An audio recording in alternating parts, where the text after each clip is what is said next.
matter? Just put Mrs. Dobbs' medication on Mr. Park's chart. Well, where'd you leave your head this morning? None of your damn business. I'm sorry, Amy. I'm a mess. You don't want to be around me today. Dr. Quartermaine has a lab on duty. Dr. Smith reports emergency stat. Dr. Smith reports emergency stat.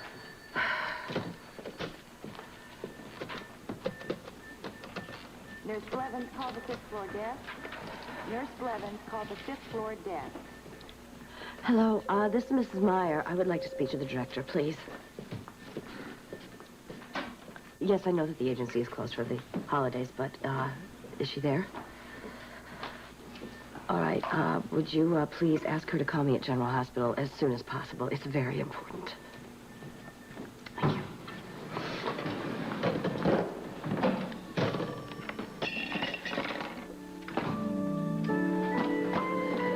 Bobbie? Something wrong? Why do you ask that? Well, you're a bundle of nerves. Are you sure you're not working too much too soon? Actually, work is the least of my problems today. You're absolutely sure. If it's too great a strain, we can easily find someone to take over your shift. We have very few elective surgeries during the holidays. No, thank you. I'm fine. I'm fine. Simone. Dad, I need to talk to you later. You got a minute? Yeah. Have I got a deal for you? Well, you look like someone who just won the lottery. What's that? No. Even better. Oh. A friend of mine has a cabin in the mountains. A great place for cross-country skiing. Can let me use it for the weekend. Sounds like fun. I hope you have a good time. No, wait. I don't plan on going up there alone. I want you to come with me. Oh, well, Tom, I couldn't possibly. Why? Well, I just feel that, well, I mean to say that, You're thinking of Andy, aren't you? yes, I am. Look, isn't there something in the Bible about a time for living and a time for dying? Simone, get over it. I'm sure you'll never forget Andy. But you've got to get on with your life. Take some time off. Come with me. Well, how soon are you going? This afternoon. I was going to go sooner, but I have a few loose ends to tie up. Tom, I can't possibly just drop everything and go off to the mountains today. What if I told you I could get us 24 hours off from the hospital? But why does it have to be today? Romance won't be denied. No, I'm serious. Can't we put it off till after New Year's? He's using the cabin then. Look, it's now or never if we want the place to ourselves. Say yes and make me the happiest muchacho alive. Why do I feel that there's more to this that you're not letting on about? What, it isn't enough? Well, it does sound lovely, I admit, but... You'll come with me? Maybe. If your father let us leave, sure. Well, if he doesn't, we'll quit. This really means a lot to you, doesn't it? Huh. Up to you.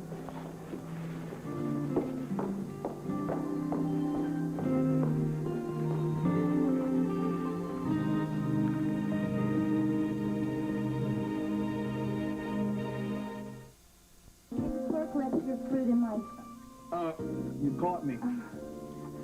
I'm sorry, I thought you were Bobbie. She's the pretty one. I'll just leave these here, okay? Listen, wait, don't go. I don't really feel like I got to know you yet since I moved in. It's funny, most of the people that live here, I've either known for a long time, while everybody else is just like strangers. Amy has mentioned you to me. Amy Vining. Yeah. She's done for gossip what Ivan Boski's done for inside trading. I mean, some things just don't change. Now, I was surprised to hear that Bobbie and Jake got married. I mean, they never really seemed like they were meant for each other. I don't know anything about all of that. Of course, I just haven't been around for that long, so, I mean, they do seem very happy together. They are happy, aren't they? Of course they're happy together. They have their set of problems like everybody else, but I've never known two people that are better for each other. You know, I've noticed there's like a little tension between them. I guess it has to do with the adoption and everything. How's that going? It's going just fine. Just been a long wait, you know. Yeah, I guess that could cause a few problems. Mm-hmm. You know, if you've noticed any friction between those two, I wouldn't take it seriously. I wouldn't worry about it. I've got to go to rehearsal, all right? It's really been nice talking to you. See you around.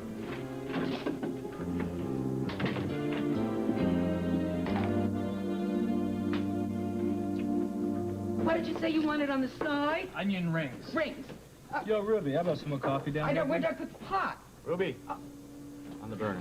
Oh, Jake, what a day, You look a little disoriented. to say the least. What's going on? Oh, what a day. Hey, Ruby, how about a double order of onion rings? Jake, say onion rings. We'll talk later.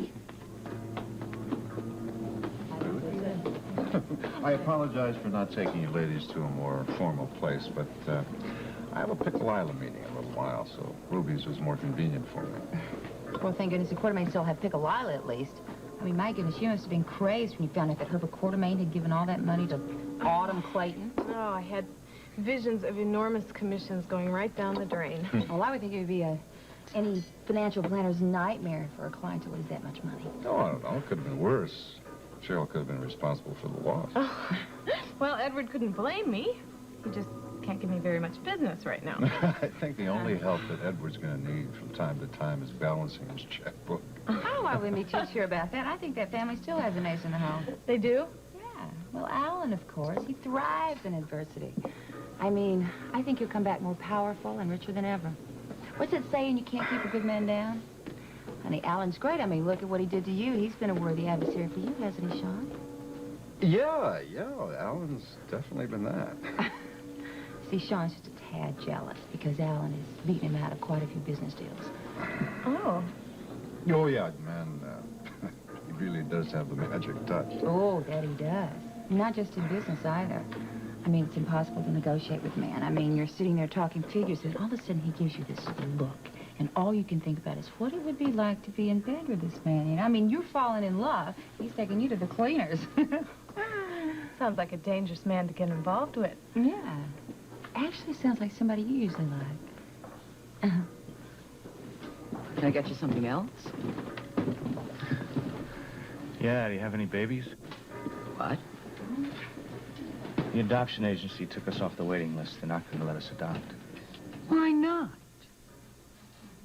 You mean that episode in Florida? Yeah. I blew up at Bobbie before. I know I shouldn't have, but my nerves are raw.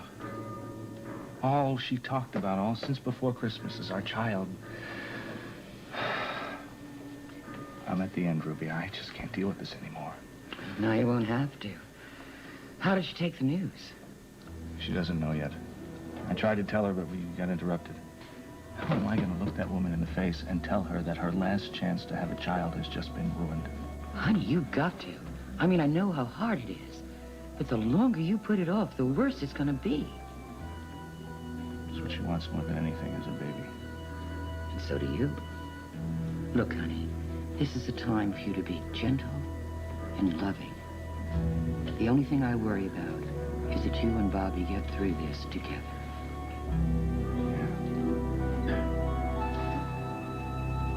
She's right here. Hold on a second. Put this in Bobbie, there. Bobbie, it's for you. It's the adoption agency.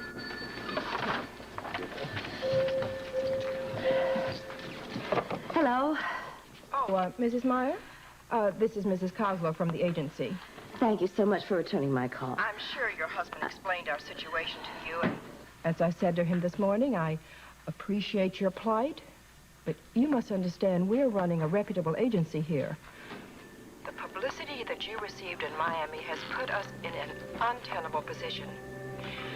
Therefore, we're forced to remove your name from the waiting list. Mrs. Coslow, please. There must be something that we can do to change your mind. I've been through all this with your husband. Look, Mrs. Meyer, I'm sorry, but I just simply have to tell you that we cannot be associated with you. I hope you understand. Good day.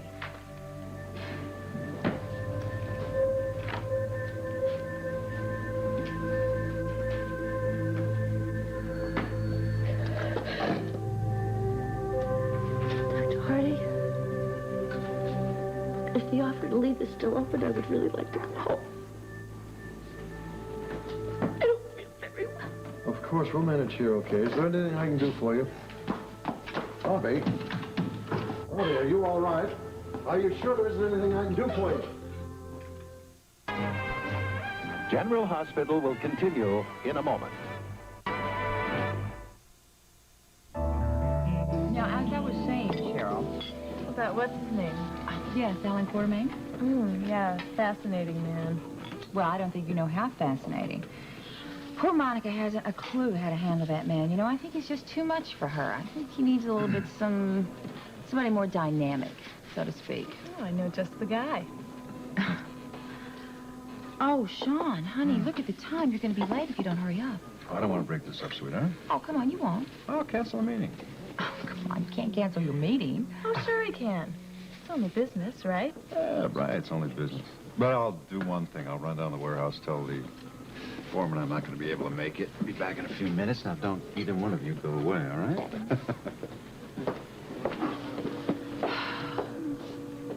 I wasn't too obvious, was I? About what? About Alan. I mean, you don't think Sean suspects anything, do you? Should I have any idea of what you're talking about? Oh, come on, surely you got the message. Spell it out for me. Alan is not just another attractive man.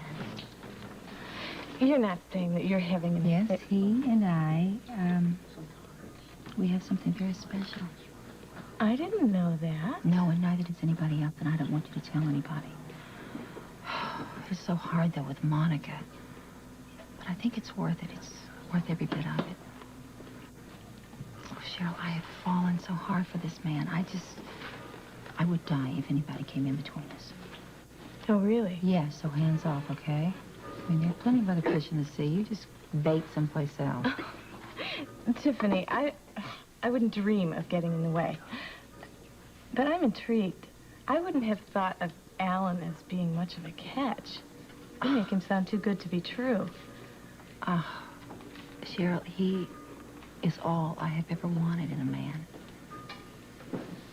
I mean, I couldn't explain this to you when Sean was here, of course, but now that he's gone, I think I'll confide in you and tell you just how special our relationship is. When you hear what you and every other woman in this town is missing, you are going to be screaming with envy. Well, Ruby wants to put you on cloud nine. Look, you just worry about what you have to say to Bobbie. When you two get that all straightened out, I'll tell you my news. Basically, I'm just worried about you and Bobbie right now. I think I'll give her a call, find out when she gets off at the hospital. Good idea.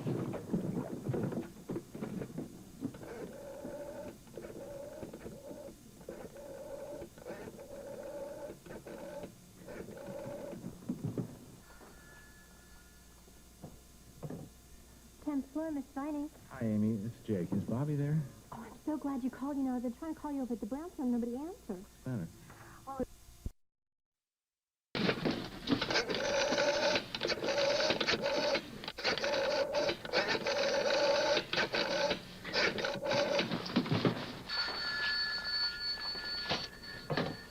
Tenth floor, Miss Vining. Hi, Amy. It's Jake. Is Bobbie there? Oh, I'm so glad you called. You know, I've been trying to call you over at the brownstone. Nobody answered. What's the matter? Well, it's Bobbie. She got a call from the adoption agency, and I don't know what they said to her, but she got off the phone, and she was so upset she was crying and everything, and then she left. Great. What's going on? I don't know. You keep calling Bobbie at the brownstone, will you? I've got to get home. Is she okay? I don't know, Amy. I just don't know. Thanks for the information.